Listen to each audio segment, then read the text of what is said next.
ಇನ್ನು ದಾಟಿನ ಬಂತೆ ಲೇ ಲೇ ಲೇ ಲೇ ಲೇ ಲೇ ಲೇ ಲೇ ಮಾಯಿಲೋರಿ ನಲಿಕೆದಾಯ.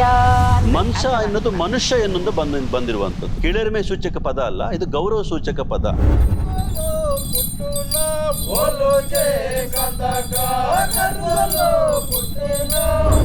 ದಾಖಲೆ ಮತ್ತು ಕೆಲವು ಒಂಜಿನ ಬಂದ ಒಲೆ ಅನ್ನೆಲ್ಲ ಕೊಡ್ತಾನಾಗಲೂ ಉಂಟು ಹೆಚ್ಚಿನ ಕಟ್ಟುಪಾಡುಗಳನ್ನು ಮೊದಲು ಹೇರಿದರು ನಮ್ಮ ಜನಾಂಗದ ಮೇಲೆ. ಅಂದರೆ ದೇವಸ್ಥಾನದ ಅಂಗಣಕ್ಕೆ ಪ್ರವೇಶವಿಲ್ಲ, ಹುಳ ಹುಪ್ಪಟೆಗಳು, ಎಲೆಗಳು, ಮರಗಳು ಅಂತ ಹೆಸರುಗಳನ್ನೇ ಕೊಟ್ಟಿದ್ದಾರೆ ವಿನಃ ಮನುಷ್ಯನಿಗೆ ಮನುಷ್ಯನಾಗಿ ಒಂದೇ ಹೆಸರನ್ನು ಕೂಡ ಈ ಜಾತಿಯವರಿಗೆ ಕೊಡಲೇ ಇಲ್ಲ, ದಲಿತ ಜನಾಂಗಕ್ಕೆ ಕೊಡಲಿಲ್ಲ.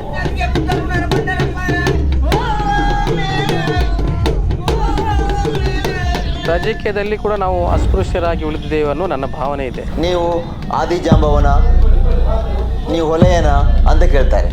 ಸೊ ನಾವು ಆದಿಜಾಂಬವನಲ್ಲ, ನಾವು ಹೊಲೆಯರು ಅಲ್ಲ, ನಾವು ಮನುಷ್ಯರು.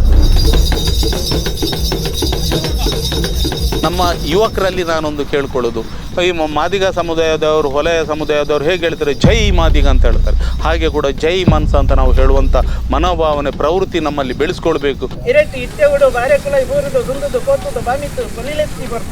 ಇಂಡಿಯನ್ ಐಡೆಂಟಿಟಿ ಯಾನ್ ಮನ್ಸ ಜಾತಿಡೆ ಇಪ್ಪೊಂದು ಡಿಸೈಡ್ ಮಾಡ್ತದೆ.